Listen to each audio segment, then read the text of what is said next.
Oke, jadi seperti yang kita pelajari kemarin, teman-teman nanti di reading itu akan dihadapkan dengan 50 pertanyaan yang mana dibagi menjadi 5 teks ya. Jadi ada 5 teks, setiap teks itu umumnya 10 soal, teman-teman.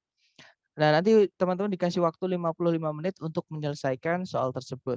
Oke, anggap saja satu soal itu 1 menit untuk mengerjakan karena yang 5 menit itu dipakai untuk mengisi lembar jawaban seperti itu. Tipsnya adalah teman-teman jangan membaca teksnya dulu ya, karena kalau kita baca teksnya dulu itu akan menguras waktu dan juga tidak semua informasi ditanyakan di soal, teman-teman. Jadi itu dianggap menurut saya ya itu membuang waktu. Jadi teman-teman baca soalnya dulu baru baca teksnya. Oke. Kemudian vocabnya teman-teman nanti yang akan membantu sekali untuk mengerjakan reading ini. Seperti itu. Nah, dari teman-teman membaca soal tadi, teman-teman akan mengetahui apakah teman-teman harus melakukan membaca topik sentence-nya saja atau teman-teman cukup atau teman-teman harus melakukan scan dan skim dulu ya karena informasi yang ditanyakan itu mengklaster atau menggerombol di suatu teks. Maksudnya di satu titik di teks soal, teman-teman. Kemudian ataukah teman-teman harus melakukan atau menarik suatu kesimpulan atau apa ya, tebakan seperti itu, teman-teman. Kemarin kita sudah belajar mengenai jenis soal apa aja yang cara mengerjakannya adalah teman-teman cukup membaca topik sentence-nya ya. Yaitu yang pertama ketika teman-teman dihadapkan dengan pertanyaan yang menanyakan gagasan utama atau ide pokok atau main idea. Oke, jadi cukup baca topik sentences atau kalimat pertama di setiap paragraf. Kemudian pertanyaan mengenai idea organization. Jadi bagaimana si penulis mengembangkan idenya. Itu juga teman-teman cukup baca kalimat pertama di setiap paragraf. Oke. Dan yang terakhir jenis soal yang cara mengerjakannya dengan membaca topik sentence-nya saja adalah yaitu pertanyaan mengenai tone, kemudian purpose, kemudian course. Nah, tone itu adalah emosi atau suasana hati penulis yang dituangkan di teks tersebut. Kemudian purpose itu adalah tujuan si penulis menulis teks tersebut. Dan yang terakhir course itu adalah bidang keilmuan apa yang nanti akan membahas topik yang ditulis oleh si penulis. Seperti itu. Nah, hari ini kita akan belajar teknik kedua, teman-teman, yaitu melakukan scan dan skim. Scan dan skim itu teman-teman membaca dengan cepat, ya. Entah karena teman-teman sudah menemukan teks tersebut sebelumnya dari soal ketika teman-teman mengerjakan soal-soal sebelumnya, atau teman-teman harus mencari informasinya lagi, atau karena teman-teman belum menemukan itu sebelumnya, misalkan ya. Nah, itu kita menggunakan scan dan skim jadi membaca cepat, teman-teman. Jadi menggunakan gerak mata saja, seperti itu. Kemudian, nah jenis soal apa yang caranya mengerjakan yang pertama harus melakukan scan dan skim dulu. Jadi soal yang menanyakan locate information, ya teman-teman. Atau kita juga diminta nanti ya di soal reading itu mencari di mana sih si penulis itu meletakkan informasi mengenai A misalnya. Ya, atau menuliskan informasi tentang B misalnya. Oke. Nah, nanti jenis soal ini itu bisa dikenali dari pilihan gandanya, teman-teman. Jadi pilihan ganda atau pilihan jawabannya itu nanti akan berbunyi misalkan yang alfa itu line keberapa sampai line keberapa. Yang bravo itu juga line keberapa sampai line keberapa. Yang Charlie juga sama, line keberapa sampai line berapa. Intinya ada line keberapa sampai line keberapa itu menanyakan letak informasi ya, teman-teman. Cara menjawabnya, teman-teman cari di soal kata kunci atau yang ditanyakan itu tentang apa sih? Nah, itu dulu. Nanti kalau sudah teman-teman pahami yang ditanyakan sudah ketemu, ya, teman-teman baca di teks dengan scan dan skim sampai menemukan informasi tersebut. Oke. Nah, untuk contoh soalnya seperti ini, teman-teman. Misalnya soalnya berbunyi, where in the passage does the author discuss the composition of the meteor?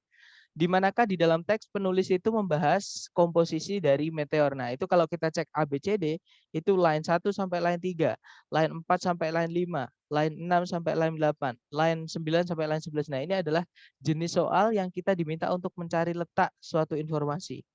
Oke, nah informasi apa? Di soal itu, teman-teman, ada komposisi dari meteor atau zat penyusun meteor. Meteor itu terbuat dari apa? Seperti itu ya.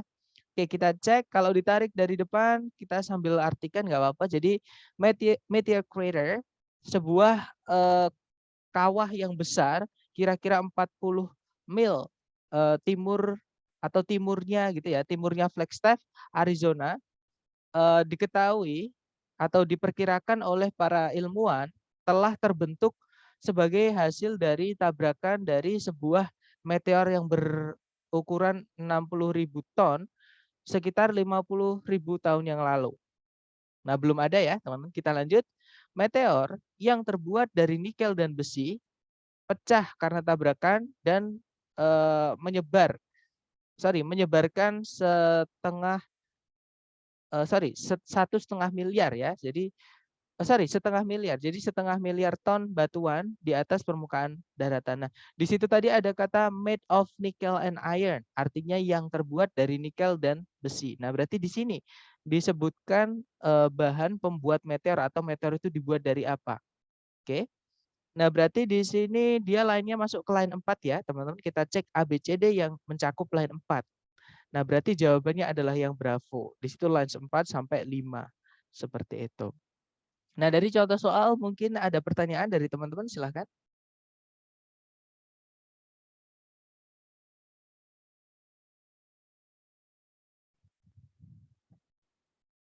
Nggak ada ya, teman-teman. Kalau nggak ada, di sini ada 2 soal. Teman-teman coba dulu, jangan takut salah. Kita belajar ya. Waktunya seperti biasa, 2 menit. Dimulai dari sekarang, silahkan teman-teman.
Oke, 2 menit sudah habis, teman-teman.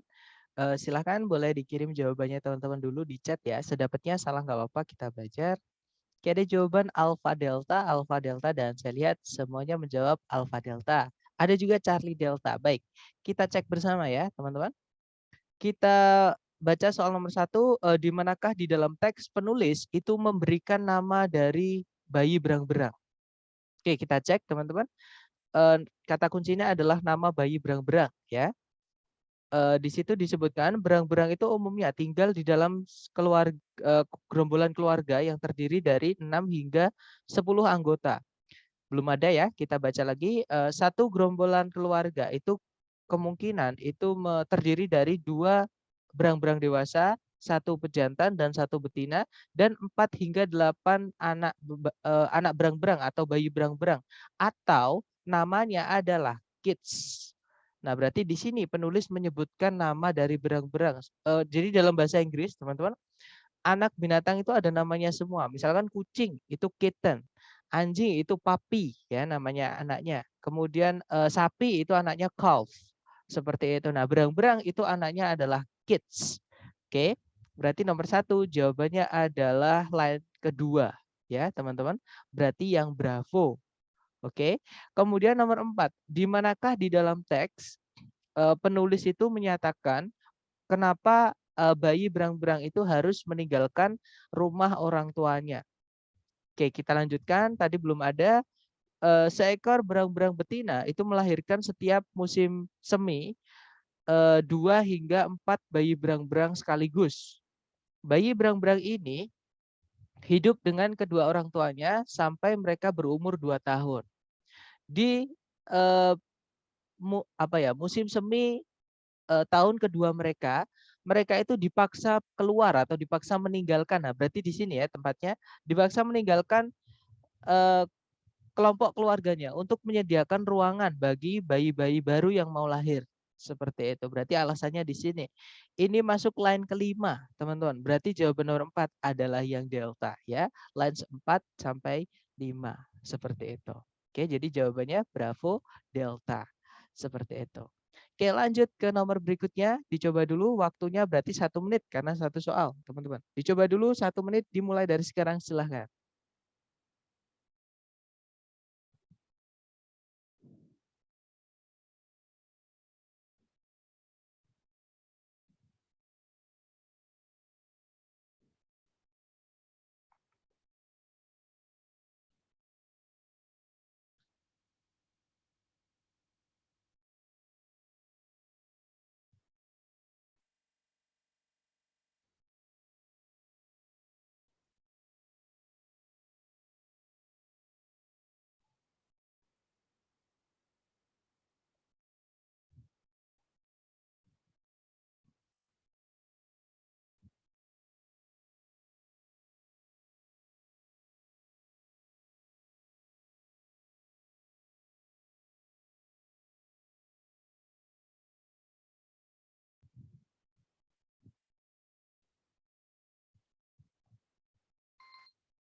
Oke, 1 menit sudah habis, teman-teman. Silahkan jawabannya teman-teman dikirim di chat dulu ya. Kemudian kita bahas. Baik, ada jawaban delta, dan saya lihat semua menjawab delta. Kita cek bersama. Di situ nomor 5 pertanyaannya adalah, di manakah di dalam teks penulis itu membahas definisi modern dari musik chamber atau musik ruangan. Kita cek, teman-teman. Musik ruangan mendapatkan definisinya atau mendapatkan namanya karena awalnya ya, dulunya. Jadi ini bukan yang modern, yang dulu. Jadi dulunya dia itu dimaksudkan untuk ditampilkan di dalam ruangan-ruangan kecil di rumah-rumah pribadi, bukan di aula-aula konser yang besar atau teater. Nah, sekarang atau di modern ini, di waktu modern ini, definisinya itu berubah, berevolusi menjadi grup musik kecil yang di dalamnya para performer itu memainkan bagian-bagian individual atau bagian-bagian masing-masing. Oke, berarti di situ tempat definisi modern dari musik chamber ya. Berarti dia letaknya di line kedua sama line ketiga. Berarti nomor 5 jawabannya adalah yang alpha. Ya, teman-teman, lines 2 sampai 3 seperti itu. Oke, kita coba lagi ke nomor berikutnya, nomor 8 dan nomor 9 sama ya, teman-teman. Dicoba dulu waktunya 2 menit, dimulai dari sekarang, silahkan.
Oke, 2 menit sudah habis, teman-teman. Silahkan jawabannya dikirim di chat sedapatnya dulu ya. Nanti kita bahas bersama. Oke, ada jawaban Alpha Charlie atau Alpha Delta. Oke, kita bahas bersama. Nomor 8 pertanyaannya, where in the passage does the author list the components of a zinc alloy? Di manakah di dalam teks penulis menuliskan daftar dari komponen-komponen dari campuran logam seng? Oke, kita cek teman-teman. Sudah menjadi khalayak umum untuk melapisi logam seperti misalnya besi dan baja dengan lapisan pelindung dari seng atau campuran logam yang terbuat dari seng yang dicampur dengan aluminium, cadmium, or tin. Berarti di sini ya teman-teman. Di sebuah proses yang disebut dengan galvanization. Berarti itu di line pertama sampai line ketiga. Oke, atau line kedua. Berarti nomor 8 jawabannya adalah yang alfa. Kemudian nomor 9, di manakah di dalam teks penulis itu menyajikan proses yang kurang sering digunakan dari galvanization. Oke, galvanization ya yang kurang sering digunakan. Kita cek teman-teman. Tujuan dari galvanization adalah untuk mencegah karatan dari besi dan baja. Metode yang paling sering, nah ini yang paling sering teman-teman, yang ditanyakan adalah yang kurang sering ya. Ini yang paling sering, metode yang paling sering digunakan adalah hot dip galvanizing process. Jadi proses pencelupan di cairan panas gitu ya, di bak panas seperti itu. Di dalam proses ini, besi dan baja itu dicelupkan ke dalam sebuah bak yang berisi dengan cairan panas dari campuran logam seng untuk membentuk sebuah lapisan luar pelindung. Kira-kira ukurannya 0,003 inci tebalnya. Nah, berarti itu yang paling sering digunakan, metode yang the most common, yang paling umum. Yang digunakan yang kurang sering ya, teman-teman. Kita baca lagi, metode yang lain dari galvanizing yang tidak sama seringnya atau yang tidak sesering sebelumnya tadi adalah proses yang dikenal dengan electrogalvanizing. Nah, berarti di sini yang kurang sering digunakan ya. Tempatnya di line ke-6 dan line ke-7 dan line ke-8 ya. Berarti nomor 9 jawabannya adalah yang Charlie, line 6 to 8 ya, teman-teman. Oke, berarti Alpha Charlie. Sebentar, teman-teman, saya ganti koneksi juga ya. Takutnya ada masalah koneksi lagi. Oke, kita lanjut ke ternyata nomor sudah habis. Sebelum lanjut ke jenis soal kedua yang cara mengerjakannya juga teman-teman harus menggunakan scan dan skim. Mungkin ada pertanyaan dulu dengan pertanyaan yang sebelumnya tadi, silahkan teman-teman.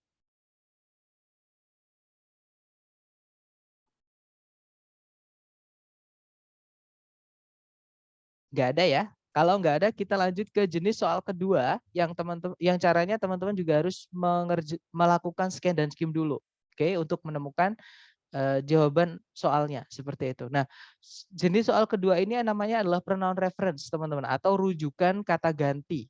Jadi di dalam soal reading itu juga ada soal yang menanyakan tentang pronoun.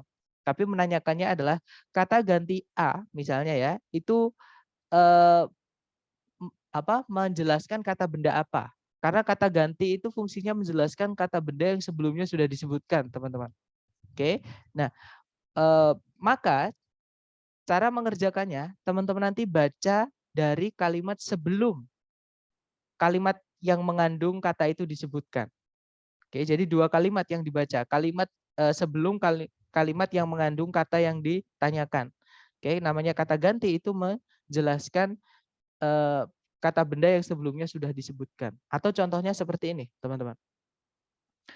Di situ soalnya berbunyi, kata ganti they di line kelima itu merujuk kepada, nah di line kelima ada kata they itu ditebelin, nanti kalau teman-teman tes juga gitu, ditebelin seperti itu teman-teman. Oke, nah kita baca dari subjek predikat sebelumnya, artinya kalimat sebelumnya. Oke, di sini.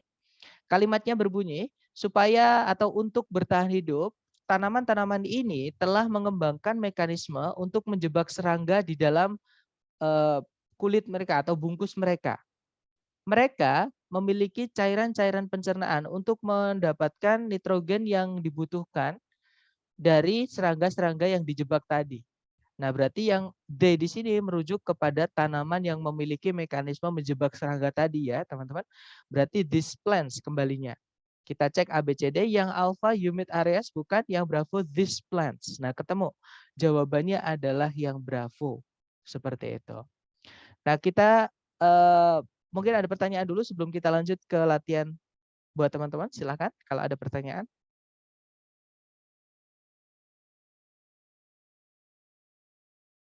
Nggak ada ya? Kalau nggak ada, mari kita coba ke latihan, teman-teman. Di sini ada satu soal, teman-teman coba dulu, jangan takut salah. Waktunya 1 menit, dimulai dari sekarang, silakan.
Oke, 1 menit sudah habis. Silahkan jawabannya teman-teman dikirim di chat ya.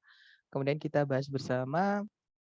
Oke, ada jawaban Charlie, Charlie, dan saya lihat semua menjawab Charlie. Baik, kita cek bersama ya, teman-teman.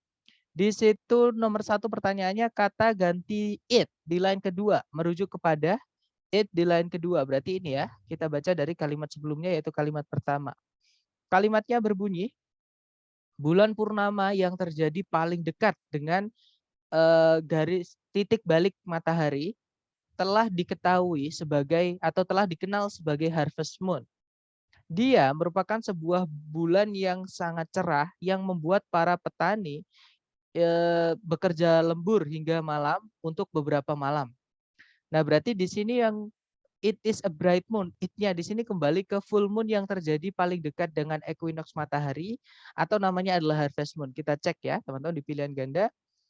Yang alpha di equinox bukan equinox-nya, yang bravo the sun matahari sama juga bukan mataharinya. Yang Charlie the harvest moon. Nah, ketemu. Jawabannya adalah yang Charlie ya, teman-teman, yaitu bulan panen atau harvest moon tadi. Oke, good. Lanjut lagi ke next number, teman-teman. Oke, silahkan lanjut ke nomor 3, waktunya 1 menit. Dimulai dari sekarang, silahkan teman-teman.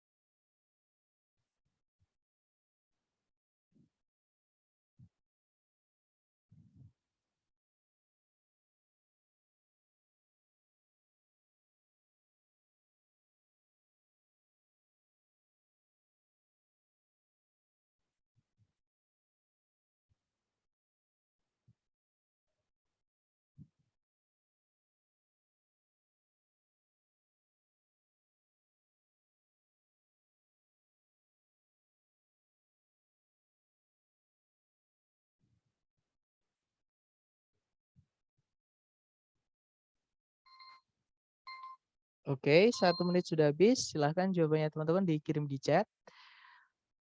Oke, saya lihat semua menjawab alfa. Kita cek bersama.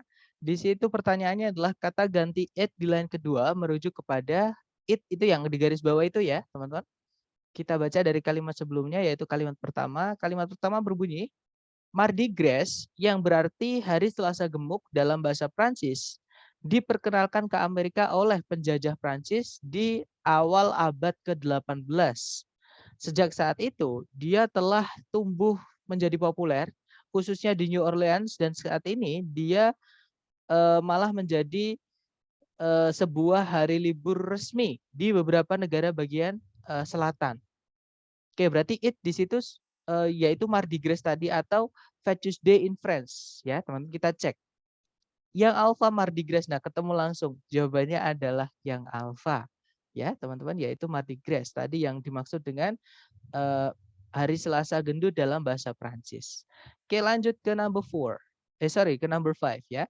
Waktunya 1 menit dimulai dari sekarang. Silahkan teman-teman.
Oke, 1 menit sudah habis teman-teman. Silahkan jawabannya dikirim di chat ya.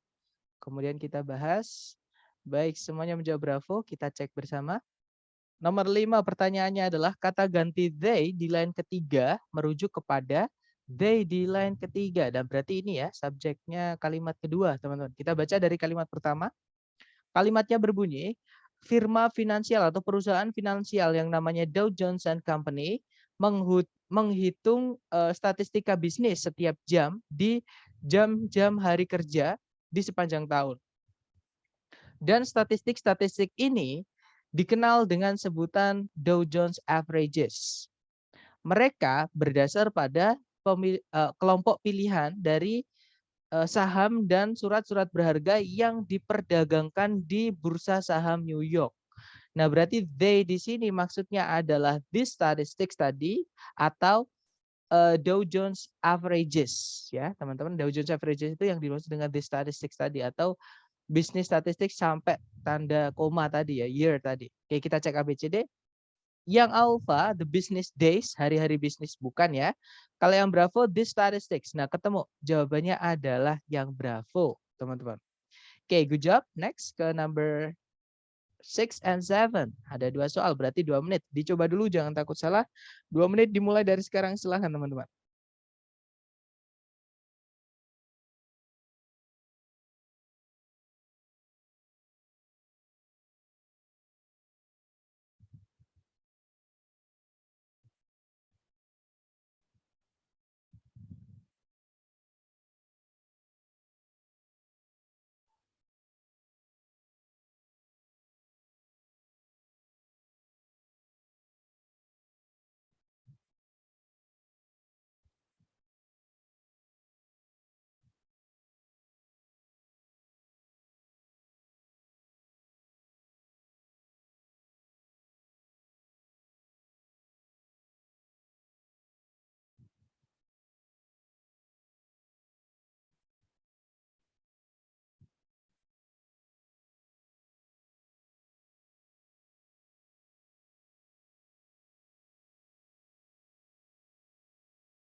Oke, 2 menit sudah habis. Silahkan jawabannya teman-teman dikirim di chat ya. Oke, ada jawaban Alpha Charlie. Alpha Charlie, baik. Kita kerjakan bersama ya. Di situ nomor 6 pertanyaannya adalah kata once di line keempat merujuk kepada once di line keempat. Berarti ini teman-teman sebelum tanda stripe ini ya atau dash ini. Berarti kita baca dari subjek predikat sebelumnya dari kalimat ini setelah titik kalimat kedua. Jadi kalimatnya berbunyi, adat yang muncul dari perkumpulan rutin ini dari semua representatif atau perwakilan dari semua golongan grup atau semua jenis golongan, tidak hanya yang tujuannya untuk pertemuan politik, namun juga untuk pertemuan advokasi, belajar, profesi, komersil.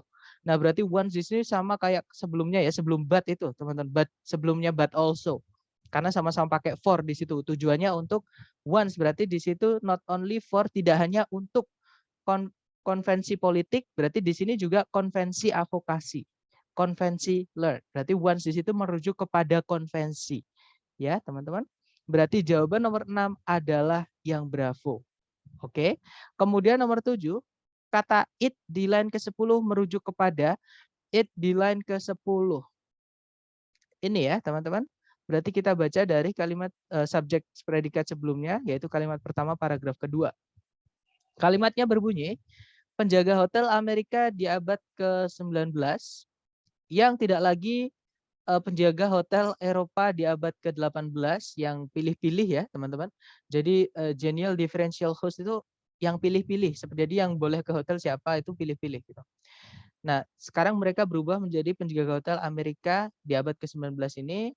Mereka itu menjadi para masyarakat yang leading itu apa ya? Yang posisinya di atas kayak gitu ya, atau yang memimpin kayak gitu. Memiliki peran yang atau pengaruh yang sangat besar di masyarakat. Mereka menggunakan exercise ini artinya menggunakan ya, teman-teman. Jadi mereka menggunakan kekuasaan tersebut atau posisinya mereka intinya gitu ya, untuk membuatnya itu menjadi sejahtera. Nah, yang membuatnya menjadi sejahtera tadi, yang dibuat sejahtera siapa ya? Komunitas tadi, teman-teman. Jadi orang yang jaga hotel di Amerika abad ke-19 itu memiliki peran tinggi di masyarakat mereka. Nah, akhirnya mereka memanfaatkan posisi tersebut untuk mensejahterakan masyarakat tadi. Oke, berarti it masuknya ke komunitas. Berarti nomor 7 jawabannya adalah yang Charlie. Ya. Oke, kita lanjut ke nomor berikutnya. Number 8 and number 9. Dicoba dulu, teman-teman.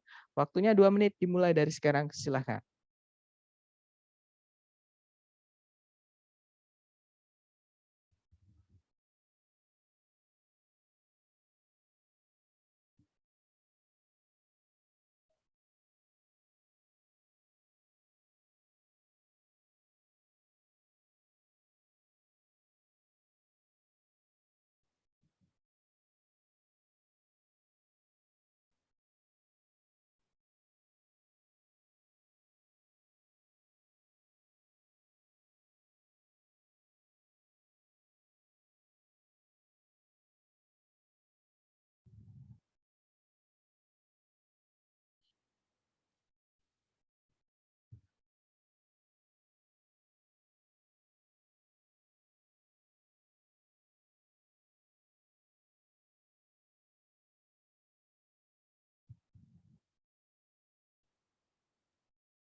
Oke, 2 menit sudah habis, teman-teman.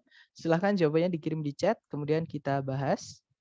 Oke, ada jawaban Charlie Alpha, kita cek bersama ya. Nomor 8 pertanyaannya, kata which di line ketiga merujuk kepada which di line ketiga. Kita cek bersama.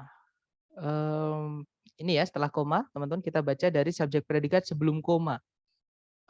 Kalimatnya berbunyi, paruh yang menyilang membantu atau membuat burung tersebut mampu mengeluarkan atau menghasilkan sebuah gaya gigitan yang kuat pada ujung-ujung paruhnya yang penting untuk memanuver mereka, untuk memanuver paruh-paruh tadi di antara cangkang makanannya atau cangkang kacangnya ya, dan memisahkan cangkang tersebut.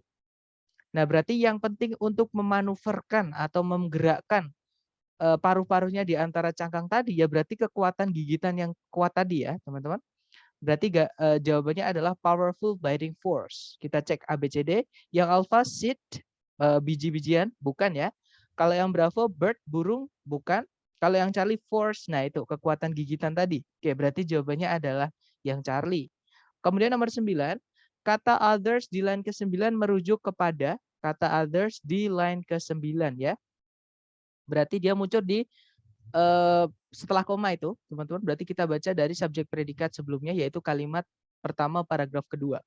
Kalimatnya berbunyi, paruh-paruh dari spesies crossbill yang berbeda dan subspesies crossbill yang berbeda itu bervariasi. Beberapa paruh itu ada yang stout and deep. Stout and deep itu bengkok, jadi bengkok banget ya, teman-teman. Dan yaitu bengkoknya berarti dalam atau sangat menyilang seperti itu. Others yang lain atau beberapa yang lain itu ada yang slender itu enggak tipis ya, tipis dan shallow itu enggak terlalu bengkok seperti itu. Berarti ini ngomongin paruhnya burung tadi, crossbill tadi ya, teman-teman. Berarti kita cek ABCD yang paruh ya. Yang alpha bills, nah ini ketemu langsung. Jawabannya adalah bills. Bills di sini artinya paruh ya, teman-teman. Oke, berarti Charlie alpha. Oke, lanjut ke nomor berikutnya. Di sini ada satu soal, berarti waktunya 1 menit, teman-teman. Dicoba dulu, jangan takut salah. 1 menit dimulai dari sekarang, silahkan.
Oke, 1 menit sudah habis, teman-teman. Silahkan jawabannya dikirim di chat ya, kemudian kita bahas. Dan saya lihat semua menjawab delta, kita cek bersama. Nomor 10 pertanyaannya, kata they di line kelima merujuk kepada they di line kelima. Berarti setelah titik koma itu ya, rather they itu, berarti kita baca dari subjek predikat sebelum titik koma. Kalimatnya berbunyi, ini berarti bahwa penggunaan wagon freight itu kendaraan yang ditarik sama binatang, teman-teman. Penggunaan stagecoach juga sama, stagecoach juga kendaraan yang ditarik sama binatang juga. And steamboating itu penggunaan kapal uap. Itu tidak berakhir ketika kereta api pertama kali muncul. Namun mereka menjadi suplemen atau feeder. Suplemen itu pendukung gitu ya. Feeders itu ya yang nganterin penumpang ke mereka atau mengantarkan barang ke mereka seperti itu. Maksudnya mereka masih ada gunanya seperti tidak berakhir. Oke, berarti they di sini yang masih ada gunanya di situ adalah wagon freight, stagecoach sama steamboat. Berarti jawabannya adalah yang delta ya, teman-teman. Nice, next. Oke, terakhir ya, waktunya 1 menit. Dimulai dari sekarang, silahkan teman-teman.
Oke, 1 menit sudah habis. Silahkan jawabannya dikirim di chat.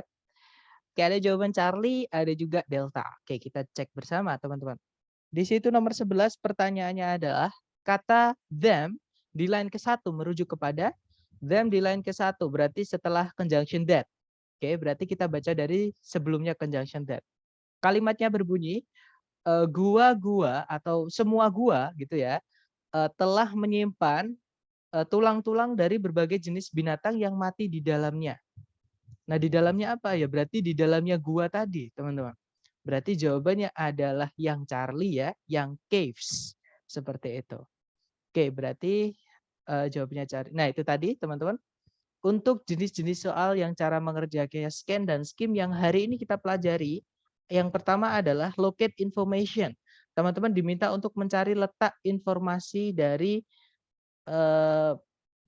misalkan si A gitu, misalkan si penulis itu menyebutkan A di line keberapa. Oke. Kemudian jenis soal kedua itu adalah kata ganti. Jadi kata ganti itu pasti menjelaskan kata benda yang sebelumnya sudah disebutkan. Oke, teman-teman. Jadi kita baca dari kalimat sebelumnya. Dan enaknya untuk rujukan kata ganti ini letaknya kita nggak perlu scan dan skim karena kita sudah disebutkan di soal, teman-teman. Atau kalau teman-teman nanti ketika tes itu ditebelin di teks. Seperti itu. Nah, sebelum saya tutup mungkin ada yang mau ditanyakan dulu dari teman-teman, silahkan.